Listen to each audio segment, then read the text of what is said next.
So let's talk a little bit about how you hold the trombone. Lots of problems in the future can be avoided simply if you can get your kids to set up right about how they hold the instrument. Remember, tension is the issue that we're always working to try and solve in our young players. So you want to make sure their setup allows them to have the least amount of tension possible. A couple things about the trombone. Let's deal with, first of all, the left hand. This is the arm and the hand that supports the weight of the instrument, and in the beginning band class, this is the heaviest instrument in the band. I know we all think tuba is going to be the most heavy, but it's actually resting on the player's lap. And the trombone, you support the entire weight of the instrument with the arm, the shoulder, and the upper back. So it's real important for your trombonist to have the right idea about how to hold that instrument in the most efficient and most comfortable way. How that's achieved, basically, if you could get them to take the left hand here, hold their hand out as if they're going to shake somebody's hand.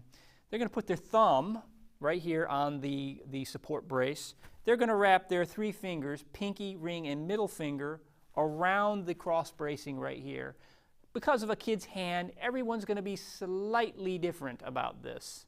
So you want to be sure that you allow for some amount of variation. I have worked with kids who do a little bit more like this. I've also worked with kids who are more wrapping around like this. I've even worked with kids who don't use their index finger to point it off over here on the mouthpiece, as most textbooks say. Everyone's different, so find the most comfortable looking grip for most of the kids that you work with. Okay?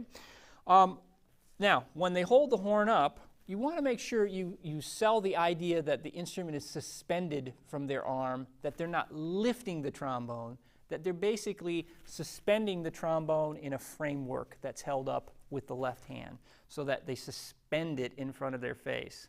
Okay? Let's deal with the right hand. Here's where a lot of sloppiness comes into trombone playing. The least amount of fingers and hand you can have on that slide, the greater the accuracy and the ability the slide technique will show. So I think the easiest way to think about this is you want to hold the trombone slide with the fingertips. There's more nerve endings in the fingertips than there are in any part of the middle digits of the finger. Don't allow your students to play with a lot of hand down here. Get the fingertips up near there. They'll have a greater sense of the spatial differences between positions.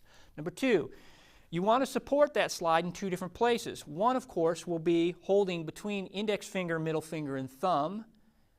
And I'm saying holding and not pinching. Don't allow your students to pinch. They just hold it there. The second place that allows for a little bit of grip is to take the middle finger and put it on the outside of the slide tube. So that basically they're holding the instrument between the middle finger and the ring finger on their right hand, as well as they're holding it with their thumb and index finger and middle finger on that right hand. And this is going to allow for a lot of wrist mobility, so as they move the slide in and out and they change positions, they're going to be using a lot less of their shoulder and their elbow, and they're going to be incorporating a little bit of wrist in there.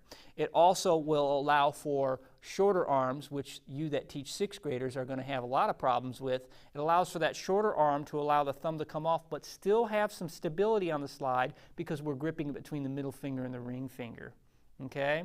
What we want to avoid are problems like this, where all the fingers are inside and we're only gripping at one point, because that's going to create some danger and some instability in the outward positions. It's also going to lead the student to want to use more of these middle digits of their fingers rather than the fingertips. So be on the lookout for a fingertip grip using the middle finger and the ring finger as a grip point, and the thumb and the index finger as another grip point. Let's quickly talk about posture here too. Most of your kids are going to be sitting down and playing. It's a well-known truth that when we play an instrument, we want to keep a nice straight posture. I think that's for 2 reasons, really. It looks better to the audience. Number 2, it just creates a thorax that's going to allow for greater efficiency when it breathes. If you recall from breathing earlier, it's going to allow that expansion to happen, that upward action to happen, and keep your students relaxed. Obviously, we don't want slouchers in the band. We want them sitting on their chair.